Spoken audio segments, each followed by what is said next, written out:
अगर मुझे मौका मिल जाता तो मैं बचे हुए शव का भी अकेले में अंतिम संस्कार कर देता। ये खौफनाक अल्फाज किसी मंझे हुए अपराधी के नहीं, बल्कि 20 साल के एक बेटे के हैं। लखनऊ की गलियों में रिश्तों की केवल एक ऐसी दास्तां सामने आई है जिसने रूह कपा दी है। एक बेटा जो बीकॉम का छात्र है, उसने अपने ही पिता की हत्या कर उनके शरीर के टुकड़े टुकड़े कर दिए। आखिर एक नीले ड्रम में कैद उस कल का राज क्या था?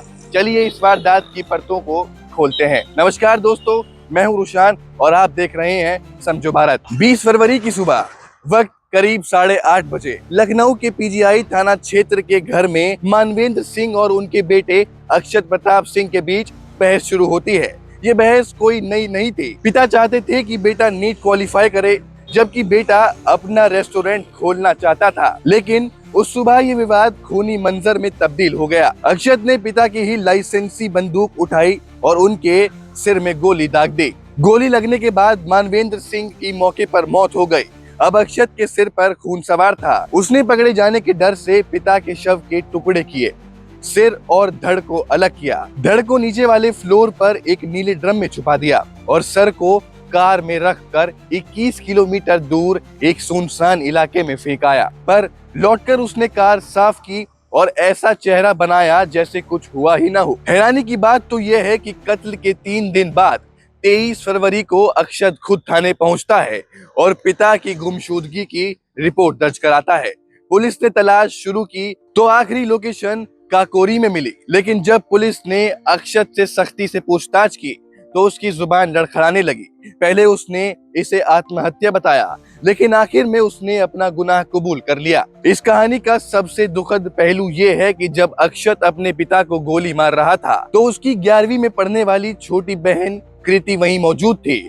आरोपी भाई ने अपनी सगी बहन को डराया, धमकाया और घर में ही कैद कर दिया। रिश्तेदारों का कहना है कि ये कोई धोखे से चली गोली नहीं, बल्कि एक प्री प्लान मर्डर था।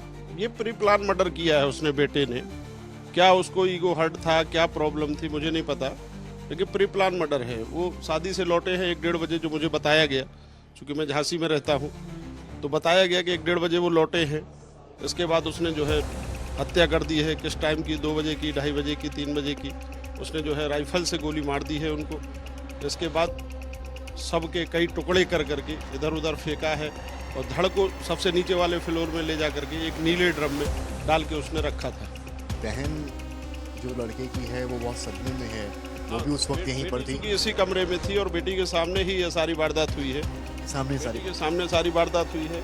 और बेटी का ये कहना है कि हमको डरा दिया गया था, भाई द्वारा कह दिया गया था कि तुम किसी से कहना नहीं, तुमको भी गोली मार देंगे। ईगो और नफरत ने बेटे को हैवान बना दिया था। मृतक मानवेंद्र सिंह मूल रूप से जालौन के रहने वाले थे और उनके पिता यूपी पुलिस के रिटायर्ड अफसर।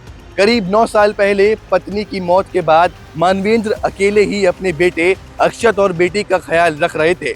उन्हें क्या पता था कि जिस बेटे के भविष्य के लिए वो दबाव बना रहे हैं, वही उनकी मौत का कारण बन जाएगा। आज अक्षत सलाखों के पीछे है, लेकिन ये घटना समाज के लिए कई सवाल छोड़ गई है। क्या करियर का दबाव इतना बड़ा हो सकता है कि कोई अपने ही खून का प्यासा हो जाए, या फिर रिश्तों के बीच का संवाद पूरी तरह खत्म हो चुका है? लखनऊ की इस वारदात ने एक बार फिर साबित कर दिया है कि अपराध चाहे कितना भी शातिर क्यों ना हो, कानून की नजरों से नहीं बच सकता। इस खबर पर आपकी क्या राय है, हमें कमेंट सेक्शन में जरूर बताइएगा।